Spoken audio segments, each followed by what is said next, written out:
ડભોઈ ઉનાળુ વેકેશન પૂરું થતાં જ આગામી 8 જૂનથી નવું શૈક્ષણિક સત્ર શરૂ થઈ રહ્યું છે. શાળાઓ ફરીથી ધમધમી ઉઠશે, જેનો માહોલ અત્યારથી જ શહેરના મુખ્ય બજારોમાં જોવા મળી રહ્યો છે. શહેરના મુખ્ય બજારની વાત કરીએ તો ડભોઈ નગર સહિત આસપાસના 119 ગામોના વાલીઓ અને વિદ્યાર્થીઓ શૈક્ષણિક સાધન સામગ્રીની ખરીદી માટે બજારોમાં ઉમટી પડ્યા છે. મુખ્ય બજારોમાં ભારે ચહલ પહલ જોવા મળી રહી છે. ટાવર બજાર, લાલ બજાર, સ્ટેશન રોડ, એસટી ડેપો અને કંસારા બજાર આ તમામ વિસ્તારોમાં પાઠ્યપુસ્તકો, નોટબુક, ચોપડા, દફતર અને સ્કૂલ યુનિફોર્મ ખરીદવા માટે ભારે ઘસારો જોવા મળી રહ્યો છે. યુનિફોર્મ માટે તૈયાર કપડાં તેમજ કાપડની ખરીદી કરવા ગ્રામ્ય વિસ્તારમાંથી મોટી સંખ્યામાં લોકો આવી રહ્યા છે. જીએસટી રાહતને કારણે ભાવમાં 20% સુધીનો ઘટાડો જોવા મળ્યો છે.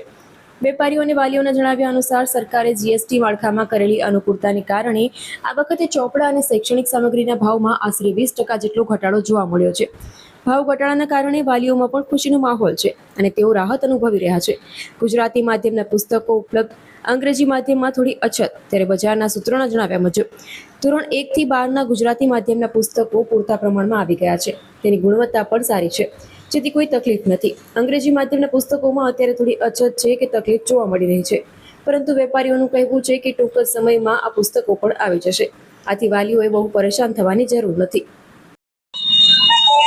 ધોરણ 1 થી 12ના પાઠ્યપુસ્તકો ગુજરાતી માધ્યમના બહુ સારી રીતે આજે વખતે મળી ગયા છે. ખાલી અંગ્રેજી મીડિયમના પુસ્તકોની તંગી છે, તે પણ સરકારે કીધું છે કે 20 તારીખની આસપાસ મળશે. તે બીજું કે આજે વખતે નોટબુકો અને ડાયરામાં ગઈ સાલ કરતા સારો એવો ભાવ ઘટાડો જોવા મળ્યો છે. ને પબ્લિક બી ખૂબ સારી રીતે ખરીદી કરી શકે છે. ને બહુ જીએસટી નો ભાવ ઘટ્યા એ પ્રમાણે વેટ ઘટ્યા હિસાબે ડાયરાના ભાવ પણ ખાસા ઘટી ગયા.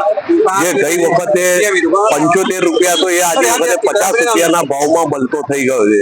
તે ખૂબ સારો લોકોનો આવકાર મળી રહ્યો છે અને સારી એવી ગ્રાહકી 1 મહિનાથી ચાલી રહી છે.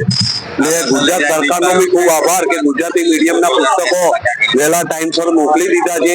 એ બદલ પણ એમનો ખૂબ આભાર.